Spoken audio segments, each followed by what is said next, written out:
Hello, it's Heather from Spirited Vibes.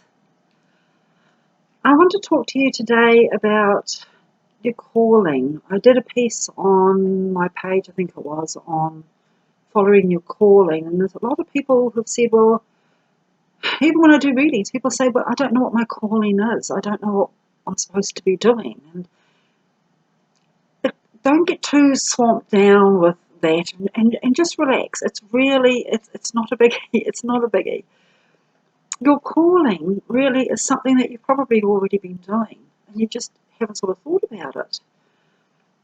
When you're young, you tend to do a lot of dreaming, and when you're little, people will say to you, what are you going to be when you grow up? And they say, oh, I'm going to be an artist or a writer or a traveller or ballerina. All these things that our soul is singing. That's what we want to do. We want to express ourselves in music and dance, or I'm going to be a builder or a train driver. I've had a boy recently said he was going to be a train driver. So that's great because he's moving people one place to another and allowing families to come together. So it's a great purpose to have, a great calling. Then we get, as we get a bit older, society tends to start saying, well, that's nice, dear, but you know, what are you going to do for a real job?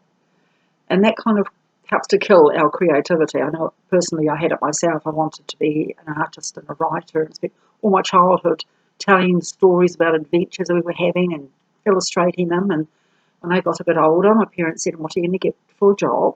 And I said, I want to be an artist and a writer. And they said, well, that's nice for a hobby, but what about a real job? So I went to work in an office, and what a disaster that was. If you're creative, don't go work in an office. Anyway, what I'm trying to say is, as you go through life, you tend to, often we have to have a job. Often things happen and we end up working in an office, shuffling bits of paper from one place to another and making the best of the situation. And sometimes our soul's not happy. Sometimes we just feel like we're dancing to the wrong beat here. Well, what else do we do? Especially if you live in a corporate type of situations. So what do we do in our spare time, or in our time where we just want to express ourselves and get away from it all? Some people, a friend of mine, for example, she cooks. That's her relaxation. That's the way she likes to express herself and to get rid of all the things that bother her. She cooks. And what a great cook she is, too. Some people sew. Some people join theatre and sing. That's your soul calling. That's your soul saying, this is who you are. This is the person you can be yourself when you're doing these things. You're expressing yourself in your calling.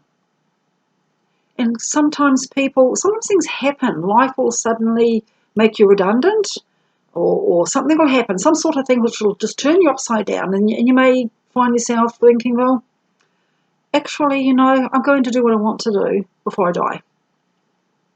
Truly, you know, I want to do this. I wanted to travel, I want to write about it, or I want to tell stories, research history, whatever it is, cook, look after children. One of the great jobs is grandparenting. It's great. I see these grandparents nurturing children and telling them stories and allowing them to grow and making them feel loved. What better job is that? Your calling doesn't have to be some grandiose thing with flashing lights and paparazzi and change the world. You can change the world just by doing the thing you love. Going back to my friend who does the cooking. It's just wonderful. She invites people into her home. Well, people come to her. Her home's a real home. So you go into a home, she'll make you a cup of tea, she'll give you, if you're lucky, some soup or some biscuits or whatever she's got, and if she doesn't have that, she'll give you your time anyway.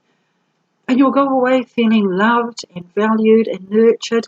And I've noticed now, as time's gone by, the children that came to her through their friends have now become adults, and they're become good adults that have also nurturing because they learned that from her and the value of it. So one person taught another person, who taught another person, who taught another person, and this is how it happens, this is how it spreads, and this is how you actually do change the world with your calling. So don't undervalue your calling. It doesn't have to be anything great, and you don't have to dig deep trying to find it, because it's already there inside of you, and you've already danced with it a few times. It's as easy as that. Have a little think. I know sometimes it takes us a while to remember. That's why holidays and stuff are good, but just have a little think.